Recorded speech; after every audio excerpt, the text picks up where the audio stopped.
times and had to move it. And so today I get to finally share what I did 2 years ago. So originally my sabbatical was supposed to be doing research. I split it up over several months. So the month of February of 2020 was my research portion. And then May and June of 2020, or June, July of 2020 was supposed to be my Viking River cruise from Paris to the Swiss Alps and other fun relaxation kind of things. So I'm really thankful that I did the research in February 2020 because I'm not sure I could have done it after that very well. And then I postponed and did the rest relaxation portion in May and June of 2021, which is much more local kind of stuff, and crossing my fingers, saying my prayers, hoping that we'll get to go to Europe in June. We transferred our cruise till then, a friend of mine and I.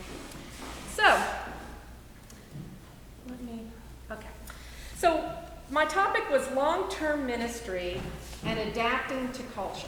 And in 1989, when I graduated from seminary, my first church in Columbus, Ohio, I didn't have a computer, didn't have cell phones, we didn't have internet, didn't have email.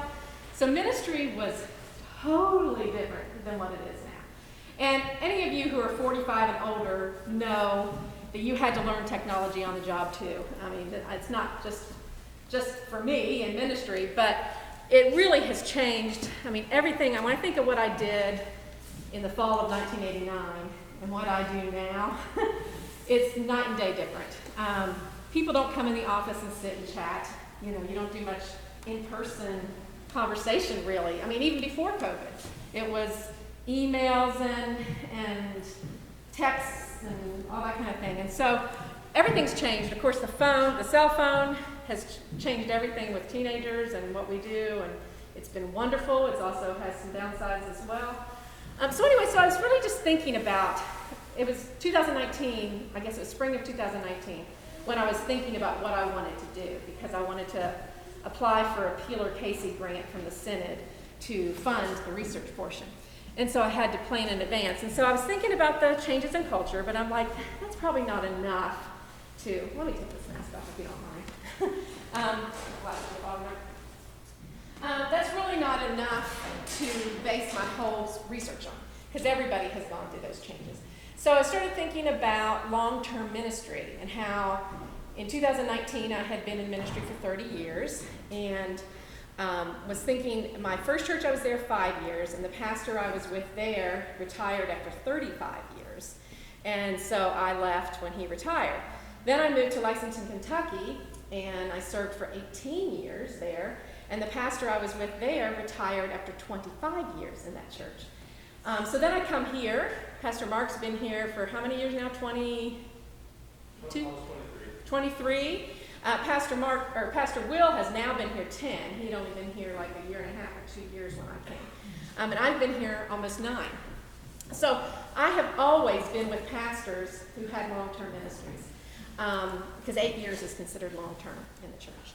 So I was just thinking about the health of that, the good points of it, and what are the downsides to it. What are the downsides to the minister? What are the downsides to the congregation? What are the pluses to the minister? What are the pluses to the congregation? So that's the topic, why. So then I decided, well, how am I going to get at this? And so I decided to interview ministers. Now looking back, I kind of wish I'd interviewed congregation members as well. But that didn't happen. But that might be for another time. So I interviewed ministers, and I'm going to share with you what I learned from that and how does what I learned benefit us. I already mentioned that I'd served 18 years. I wanted to hear about others' experience, how they had adapted to cultural changes themselves. And so I decided I really needed to interview people who'd been in ministry 20 years or more, just to get at that technology challenge and the long-term piece. So I identified 12 ministers, and the way I did that was I didn't want anybody self-identifying that they were a successful minister. So I asked other people, if you were going to do this, who should I interview? So I asked some Synod staff, just some people I already knew that I admire and think they're doing a great job. And so I decided I was going to do like 15 or 16, but then with COVID, I only got the 12 in. And I created 16 questions about ministry, and asked the same 16 questions to every person.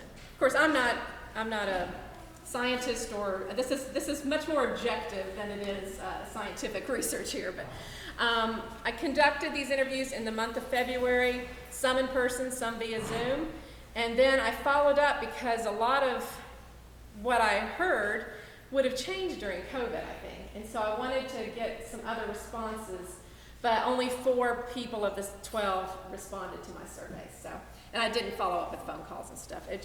I knew people were overwhelmed, and so I just did that. Okay. So, the 12 ministers, there were 7 males, 5 females, 4 were deacons, 7 pastors, 1 non-rostered youth minister, and then it covered 5 states: North Carolina, Florida, Illinois, Minnesota, and Indiana. They were a variety. Most were congregation settings, but there were a variety. There was camp setting, campus ministry, Synod staff, and ELCA staff, churchwide person in Chicago. And please stop me anytime you have a question, because I'm just going to be going through this. But it ended up that all had had at least 25 years of experience. And the youngest person interviewed was 51, and the longest tenure in one place was 31 years. And that person had since retired. But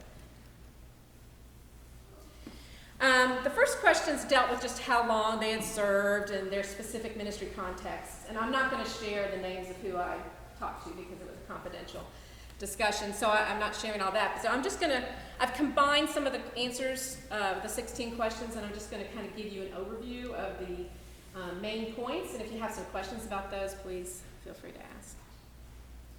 So this was actually 2 questions. What do you consider are the advantages of long-term ministry, and what do you consider are to you, and what are the disadvantages to you and to the congregation? So for the minister, this was over and over was said, trust. Trust was the huge piece. That because of trust with the congregation, they were able to do things in ministry that they couldn't have done if they'd only been there a year. Because of trust, they loved each other and had this mutual feeling of support for each other. It was also a piece for staying for the minister was stability for them, stability for their family. They didn't have to pull their kids out of school. Like if their kids were in high school, they decided they definitely were going to stay there no matter what, so they get their kids through high school, that kind of thing. Continuity, that they just really liked knowing the history of the congregation and knowing the people and having that relationship. And just comfort, general comfort of routines and systems. For the congregation, now this, once again, I did not interview congregation members. I only interviewed the ministers, so this is all the minister's perspective of what's the positive for the congregation. So they said trust, once again, with the ability to create and develop new ministries together, ability to see a ministry come to fruition. So like several people talked about building projects, like the idea of a building project, getting the capital campaign together, starting the building, finishing the building, and getting to live into that building. It was just hugely rewarding for those ministers that got to see that over the course of years. Stability and leadership, and providing that historic memory to your congregation. I mean, Pastor Mark's a great example of that, and he knows every furnace, filter, and light bulb in these 2 buildings. I mean, he knows when things need changed. He knows the history of the people and the place. Yeah. So what are the disadvantages to a long tenure for you and for your setting? So people were saying it gets too comfortable, stagnant, risk burnout, boredom.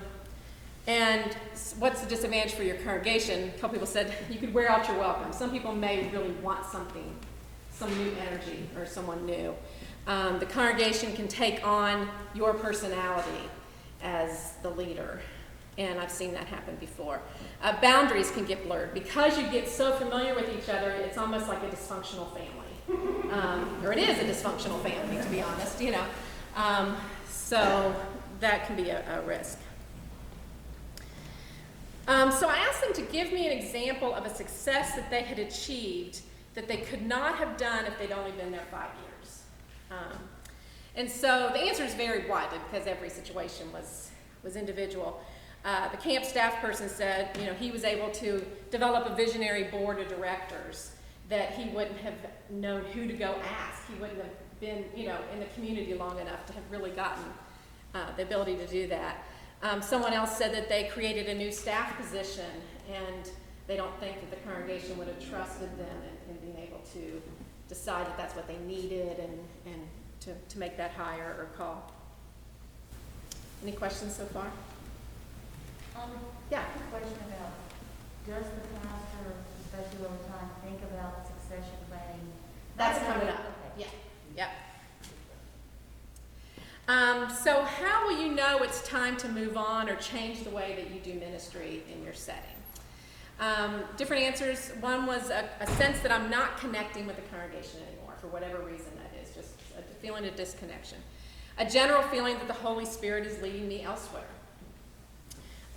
When I don't feel excited and challenged anymore. That came up quite a few times. And then one person said, are you called to a place, or are you being called away from a place? Like, are you trying to escape something negative that's going on where you're at?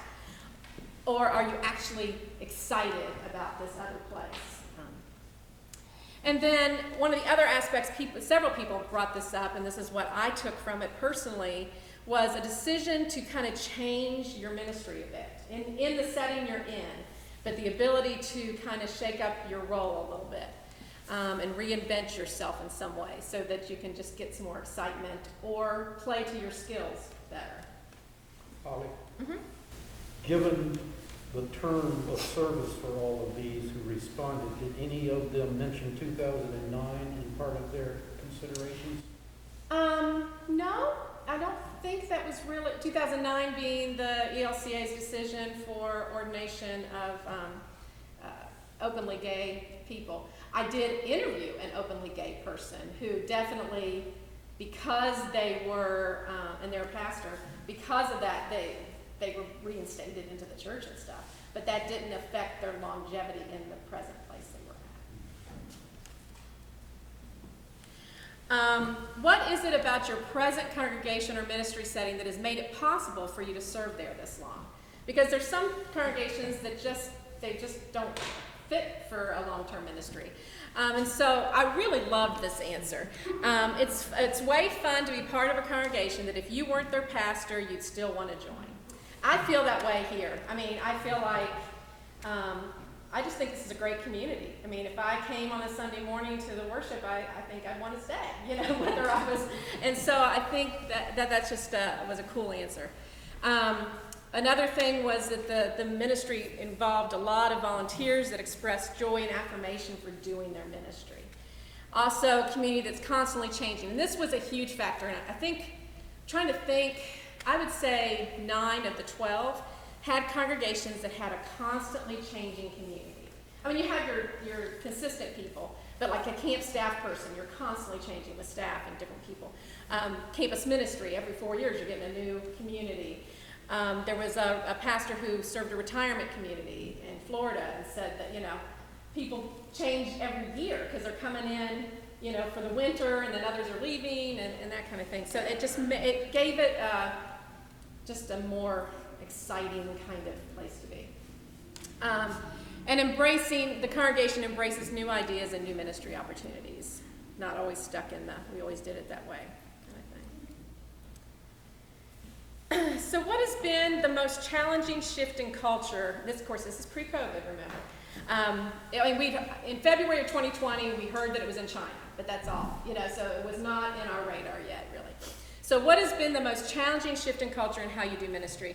The number one answer over and over, technology, technology, technology, which is what I was getting at when I first had the seed of what I was going to do. Everybody, because they're all over 50, so they've all had to learn on the job. Most of us have never taken computer classes or technology courses or anything like that. So we've all been pretty much self-taught and adapting constantly. One of the people said much of what I was taught in seminary is no longer applicable, that I spend much more time being a CEO than I do visiting or pastoral concerns. And when I was, I think this has changed, but when I was in seminary in the 80s, we really didn't have classes about church admin. You know, that really wasn't, and that's what a lot of our time is spent doing. And so, and hopefully that has changed in the seminaries. And I don't know where Sylvia went, but she would probably know better than most. I'm Yeah. on the board at Southern, Uh-huh. and we just did a curriculum review, and they're making some changes. Uh-huh. Part of that comes during internship, at least You're the right, corporate yeah, does. yeah. And the other part now is being done in courses they call Seminary 101. Okay.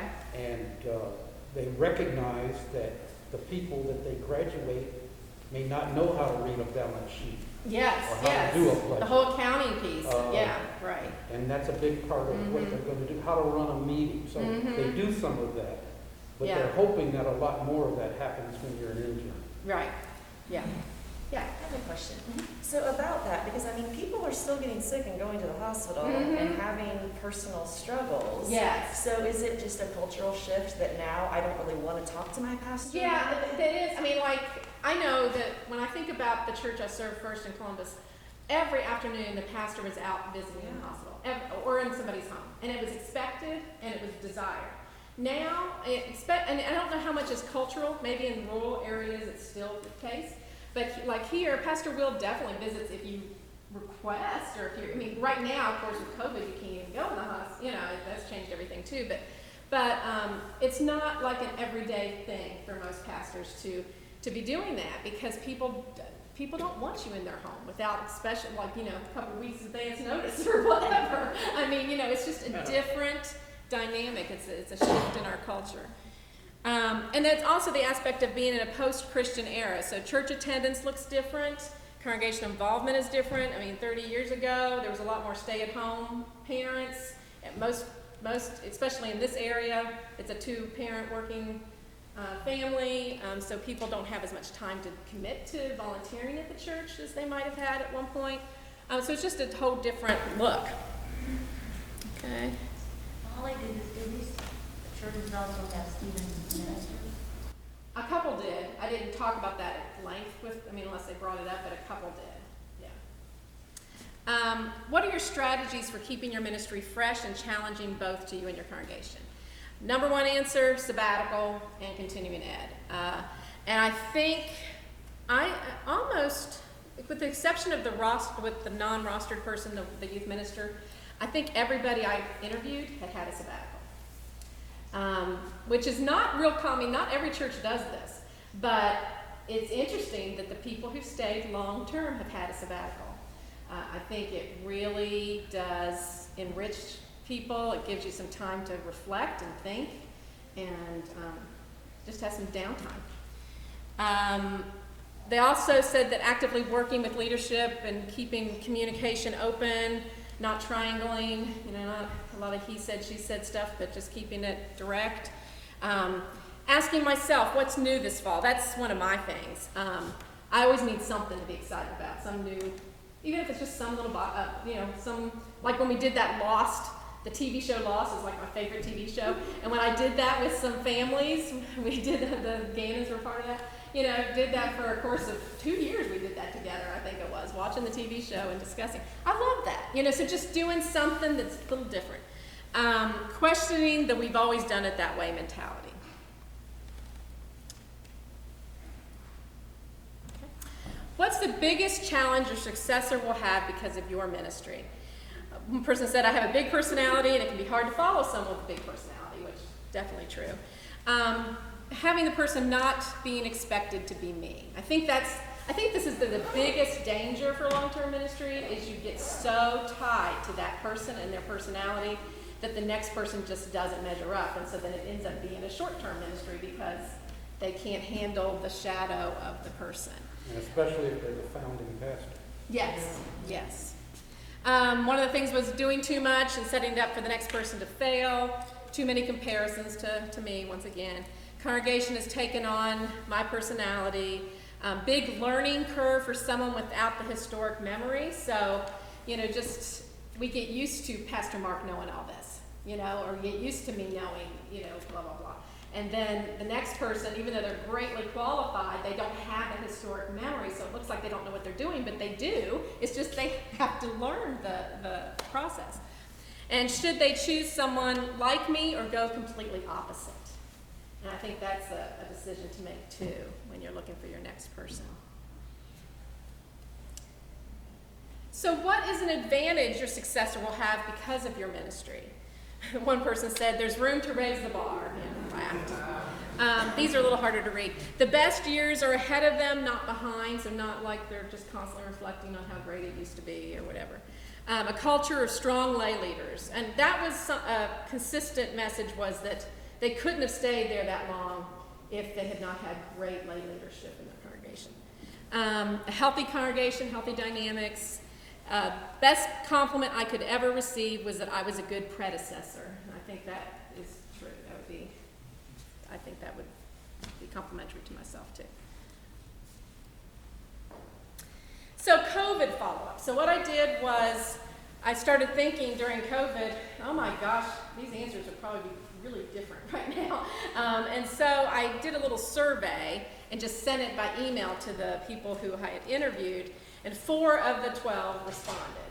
And so this is, the question was, besides not being with your congregation in person, which I knew would be the biggest thing everybody commented on, what was the biggest challenge to your ministry during COVID? I think this for pastors particularly is really hard. For me, it's not been as hard, but the constant shifting and adapting to new regulations and expectations. Making the decisions, when do we meet in person? When do we, we keep changing it constantly, all the time. The loss of the ministry momentum. So like February of 2020, you had these great plans for what you were going to do in March, and all of a sudden it's gone. The line between home life and work life got very blurred. I was always at work, no defined office hours. I think that's been true too. And those of you, any of you who are working from home can see that. The amount of time and energy needed to plan and collaborate with others to plan what once was straightforward worship and Bible studies. So you used to just, get together for a committee meeting, you had it done, and you were good to go. Now you got to think about all the nuances of how we're going to do this safely and all that kind of stuff, which is exhausting. So did COVID affect your tenure at your present call? Are you considering retirement or a change of call now? Have to say, 3 of those 4 people have retired or moved on that responded, okay? So I still feel called, but worry a lot about the capacity for this ministry. I'd already been planning to retire, but I'll postpone it a bit, but that person actually didn't. They did retire. While COVID didn't directly cause it, I'm in the call process now, so that person moved on to a different ministry. I have definitely put more thought into my retirement plans, although it was already in the works. So yeah, a lot of people are reassessing, as you know, and have decided that this might be the time just to get out. As we enter back to somewhat normal times, what is something you think might be forever changed about your ministry? How regular church attendance is defined. That's definitely, we're always like, well, how many do we have on YouTube and how many were in person? And even the ELCA is asking their parochial report questions that way. We have to fill out something every year, and it's asking, well, did you meet, via Zoom? Did you have Bible studies? Blah, blah, blah. So hybrid worship is here to stay, always having a streaming option in addition to in-person worship. We're very fortunate that we have gifted people who know how to do that, and we hired somebody to help us do that during COVID, and really didn't skip a beat. I think it was like, March 13th we were closed, and the next Sunday we were up on YouTube. But the way we interact with each other, a lot more online and less personal contact, which actually scares me a lot, which is true. I haven't seen some people. Some of you I don't know if I've seen for months, so perhaps expectations may be altered. Hopefully the desire to fill the calendar with programs might be less. So what does all this mean? What time are we at? Okay, we're good. What does all this mean for a congregation or ministry? Some conclusions and ponderings. So the success of starting a course and see it come to fruition is very gratifying. So that was one of the positives from one of the ministers. this one here, I really noticed this in everybody I interviewed. Genuinely love the people they serve with. There was no complaining. There was no, I mean, it wasn't rose-colored. It wasn't, you know, idealistic or anything, but it was like, you could just see it in their eyes. You know, their face lit up when they talked about their congregation or the ministry they were in.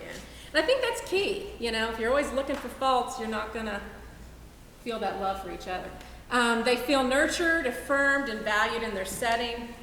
Most had a spiritual practice that they tried to nurture and develop, which that was consistent on almost everybody. They either had, and I've had one most of my ministry too, a spiritual director, somebody that you consult with. Because, like for me, Mark and Will are my colleagues, they're not necessarily my pastors, you know. And so therefore, when you're having some sort of, you know, kind of, and a pastor doesn't have a pastor, so, except for the bishop, you know. So anyway, it's good to have somebody that you meet with and talk to, either a therapist or a director or somebody. And then 7 of the 12, now this piece could be a whole research in itself, I think. 7 of the 12 interviewed had more than one long-term ministry, which made me wonder if it has something to do with personality types. And if I had not gotten derailed by COVID, I might have delved into that some more. Because, I mean, it wasn't all extroverts, it wasn't all introverts, so it's not like that. But, you know, for me personally, I'm thinking, okay, I served 18 years in my previous church, I'm here 9 now. Part of it is I just like a deeper relationship with people. I like getting in deep, which you can't do in 3 years, you know. But also, you know, is it because I'm not that adventurous? Do you know what I'm saying? I like to be comfortable, but I don't like to be bored. So that's why I shake things up with what I'm doing. You know, so it's like, and several people commented that they really liked that deep quality of relationship. They liked being part of a community, like being involved in social justice issues or whatever in their community and really getting involved.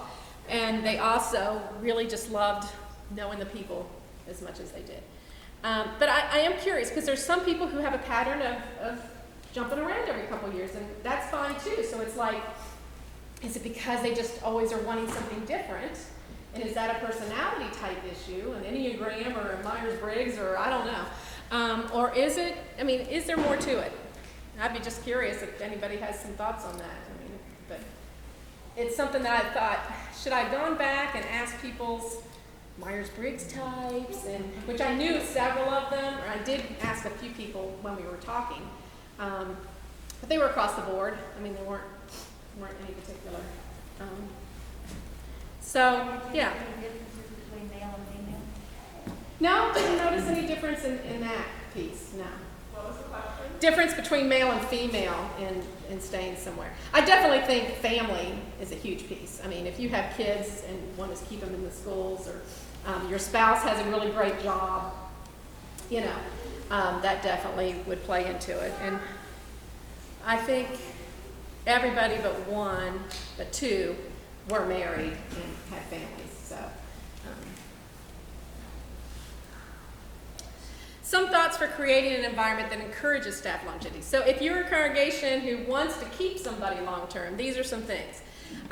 Provide continuing education and sabbaticals every 5 to 7 years for your program ministry staff, roster leaders, that kind of thing. Staff development, encourage your staff to work together as a team and to have healthy dynamics. Ability to redefine your job, like I did a bit after I came back, as far as adding more admin and moving a little bit less youth ministry and having a youth ministry intern. Excuse me, I need a drink.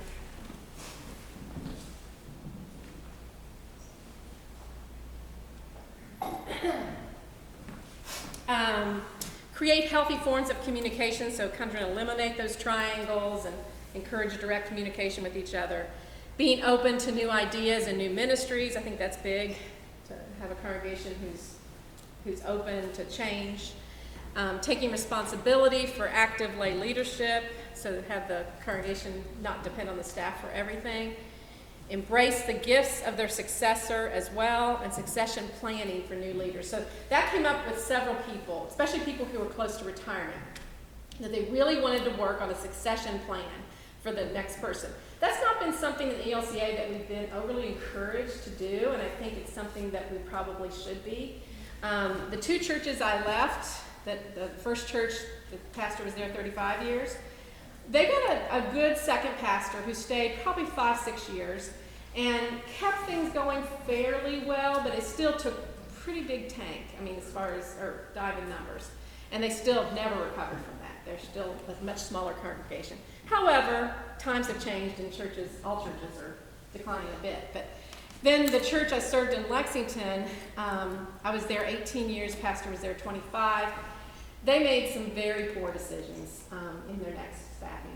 That's all I can say. I mean, they didn't fill my position for 2 years, decided they could save some money, and they lost all their families pretty much. Because people were used to having things done. They were used to having a youth program. They had some volunteers, but it was just go ice skating once a month or something, but it wasn't anything substantive. And so it just really tanked, and then they called a pastor that just didn't work out, and in fact had to ask to leave. So it's just been really sad, because that was a thriving, fantastic congregation, and it just makes me sick. So that's part of what I've been thinking about, is like, how do we keep that from happening when you've had long-term ministries? And I've talked to the pastor I served with in Lexington multiple times through this process, and like, did we fail them? Should we have done something different? And we really can't think of what really we could have done different, except that enabled maybe more lay leadership so that people knew a little bit more about how to do things. So that's something I think about is, if I would stay here till I retired, what would that look like for the next person? Is that healthy? Is that healthy for you? Is it healthy for me? So it's just trying to examine all that and deciding, when do you decide if you should leave, and when do you decide what's best for both parties. So, yeah. Did you find any difference in the transition plans for the long-term pastor? Having some experience in this in our former congregation, they used intentionally interim Yes. pastor, particularly following, I think it was 19-year pastor. Yeah.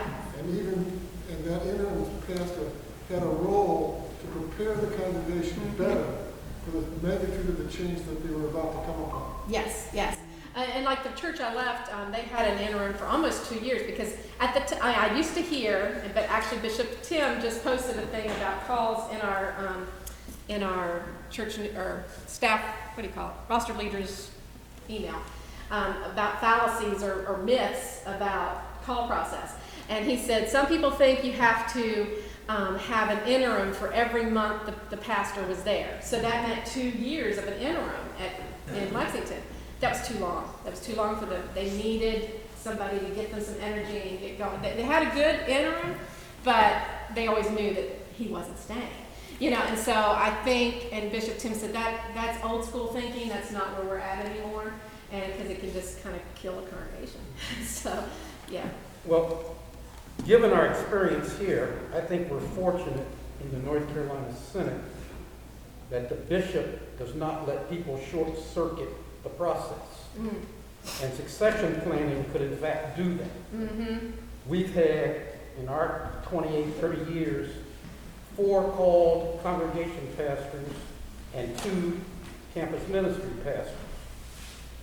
That call process is typically a year. For that reason, that they come in and do the assessment and listen to the congregation. The fallacy in the process is when the congregation can't agree on what they want a new pastor to bring in terms of skills and abilities. What we saw is 3 of those 4 congregation pastors are definitely long-term. The one that wasn't was the one we probably had the hardest time calling in terms of the split opinion within this congregation. What, 2 years he left? Or it was 2 years he went back to be a bishop's assistant, where he had come from. And so you might say it was sort of preordained that we were getting a person that we weren't sure we wanted. Yeah. Whereas Yes. the rest of them, that 1 year, now a lot of congregations in the Senate get very impatient about it taking a year to do a call, but that's all part of the process. Mhm. And I think the other thing is in every one of those processes, we had excellent interim pastors. Mhm. Excellent. Yeah. And they did in fact prepare the congregation for a new pastor. And I would say in all of ours, totally different personalities. Mhm. Yeah, that's great. That's great. Yeah. The comment on your board about the role of active lay leadership Mhm. really got my attention. I'm wondering if it's less about the pastor, him or herself, and the congregation, because Josh and I went to another Lutheran church in Lexington, Mhm. and that pastor has just announced that he's going to be retiring. Mm. And that's a pastor who did everything. Mhm. That pastor did everything, and that church is going to have a hard time Yeah. no matter who they bring Yeah. in, because of course they loved him Yes. for many reasons, and because he took care of everything, and so that's kind of Yeah, we're hard. not doing you favors to do that. Exactly. It's exactly Yes. kind of like Yes. a parenting analogy Yes. too, right? Yes, Like what- exactly. Yeah, yeah. Yeah. Comment? Yeah. It's interesting here that, as you're talking about the candidates, the ministers, Mhm. whatever. They're all looking at this as some sort of a plan for their career and how they're gonna plan it out here, there, wherever, that kind of thing. Seems to me a lot of these old-time ministers moved into an area, looking out here, they're gonna live there. They're gonna spend their life there. Hmm. And the congregation knew that too. Mhm. And that makes a difference.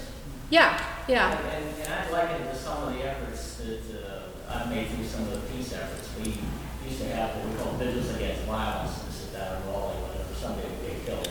They go down there to the nearest place they get where the person died, and they have an interfaith vigil. And some of the residents, this is in a very poor area, Raleigh, and some of the residents said, well, this is really messy, you're doing this, but you all go home. You all go back home to your suburbs and your nice houses and things. You're not living there. And the Mennonite church did the same thing down there. They moved into the area. And they said they don't live there. So it's just a difference in attitude. Yeah, What's yeah. happening. Now, I think the idea of trying to open up the communication and telling the long-term pastors, hey, you're really good on this, you're really weak over here. You have to be open to those kinds of things, I think, nowadays. So that really helps. But, and on the long-term pastor thing, I remember when John Cobb left Holy Trinity down in Raleigh, he started telling the council, the church council, that they had to start figuring out what they're going to do with the parsonage. And it got a little quiet. No one knew we had a parsonage. Oh. And it was literally, I'm not kidding this out. It took us 3 months to find the electric meter. Oh, my gosh. We didn't know the electric meter was in the church ground. But the congregation recovered. They had people, the next guy came in and said, I'm going to worship in ministry. That's it. Everything else, you're going to have to figure out how to do. Yeah. Yeah, being clear about your boundaries, I think is key. And Well, the congregation's got to catch up. Right, They gotta be part of right, this. They got to be part of it. So. and one of the things you might not realize is the bishop, I just did my bishop's report. Every year the bishop sends you a report to do, and you tell them, what your salary is so that they know that you're within keeping of the synod guidelines, and they ask you personal questions about where you need to grow, what was been helpful to you this year, and they always ask, are you open to a new call? And so it makes you have to think. Every single year you have to think, am I open to a new call? And so it's not like it's just a given you're going to stay somewhere. But, yeah. But, Is that what you noticed? You interviewed a lot of the kind of maybe accelerated retirement just with COVID and stuff in general. Do you feel like that's a trend or more reassessment? I'm hearing that from some of the clergy Facebook groups and different things that people, and Pastor Will has some circles that he follows, that some people who were getting closer to retirement and thought maybe they'd stay a little longer are deciding to go ahead and leave. It's been a struggle for a lot of our community has not struggled nearly the way, as you know. we embrace science, we've been safe, we haven't had, I don't know that we've had very few, well, we've had a couple of people die from COVID in our congregation, but not compared to some churches have lost, tons of people, and they've had multiple funerals, and, just how upsetting that's been for the pastors and the staff and everything. So, Well, it's interesting, Whitney's question was in the 8:30 sermon, I assume it'll be in the 11th. yeah. We talked about it. I do want to move on just to show you quickly. I didn't just do research. I did enjoy some time doing some things in, is that not, why is that not moving on to what I'm seeing on my screen? There we go. Yeah. I was originally supposed to take that Viking River cruise in July of 2020, and then we canceled that and then rescheduled it for, thankfully we had the foresight to do 2 years out. My friend Julie from Kentucky and I are doing this. And so anyway, doing it this June, but so I had to try to make a, why is this not working now? Mike.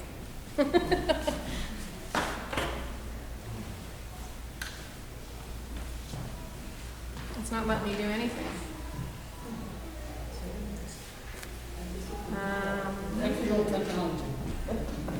Yep. Trying to use the mouse, trying to use this.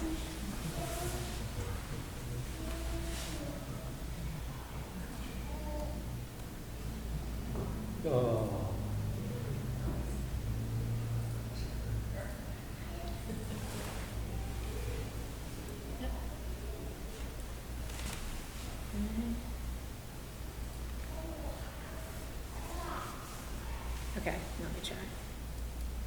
Okay, thank you. This is fine.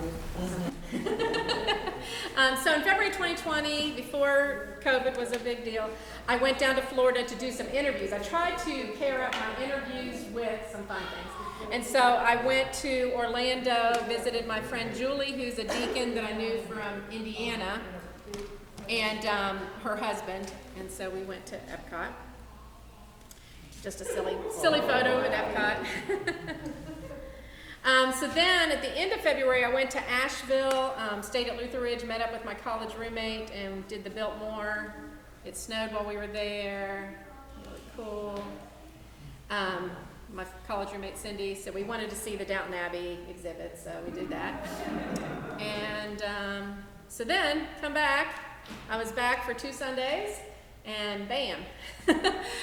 So no river cruise. Then I ended up getting my mom at the end of February and was going to keep her with me till Easter of 2020.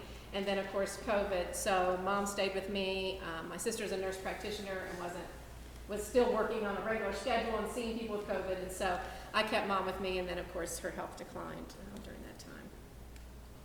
So May and June, I decided to take the rest of the sabbatical. This is just Sandy Creek in Durham. I vowed to explore a lot of different parks in the area and walk more. And on Sunday mornings, I often go walk because you really couldn't attend. Normally, I would bounce around to churches, but everybody isn't open. So I would watch ours later. Took a trip to Wilmington with college roommate again. Then I would explore the local trails. I have to admit, I had never walked the Bowling Creek Trail because I don't live in Chapel Hill, and so I just don't think about it that much. So I did that quite a few times. I really enjoyed that. Went to Yates Mill Pond, so I'd never been there. South Raleigh, really nice little park if you've never been there. I think that's Lake Lynn or Shelley Lake, I'm not sure which, in Raleigh. I love walking around water. It's just my thing. I'm part of a women's group, ecumenical group. I have been for the last 8 years, I guess. It's called Rehoboth, and we meet once a month. Amy Onstead Pastor Amy Onstead invited me to be part of that group. And we had a retreat in May, and this was at St. Francis Springs, which I love this place. It's north of Greensboro. Our staff is going to go there for a staff retreat in April. Just lovely place. Then I went to the Bolick medical center or whatever they call that at Agape, and stayed there and compiled all this research, made my PowerPoint. I just needed to get away from my house and TV and all the distractions and really concentrate, and so I did that for a couple days, and then went to Edenton. Actually, Beth Jordan and I went together to go for a couple days. I'd seen it in Our State magazine and had wanted to see what it was. So it was a cute little town. If you've not been there, I highly recommend it. Then in June, my mom would have been 86, and so this is my sister's farm, and we weren't able to have a funeral with her friends back in January when she died, and so we had invited all her friends for a picnic, and it was very nice. I didn't take any pictures of all her friends though, but then into June, the kids were at confirmation camp, and I came and kind of checked in on them, said hello, but used it as my home base at Luther Ridge to go to the Blue Ridge Parkway and checked out. I can't remember the name of those waterfalls. It was a private-owned falls south of near Hendersonville that you had to pay to get into, but it was lovely, really nice. Then I also did a kitchen reno. So this is my messy kitchen, countertops and backsplash, and this is the after. So I had maintenance people and different people and painted the whole interior of my house, so I had a lot going on during that time too. And this is the pool, my clubhouse of my neighborhood. I spent some time there. I was usually the only person there on a Friday morning. It was lovely.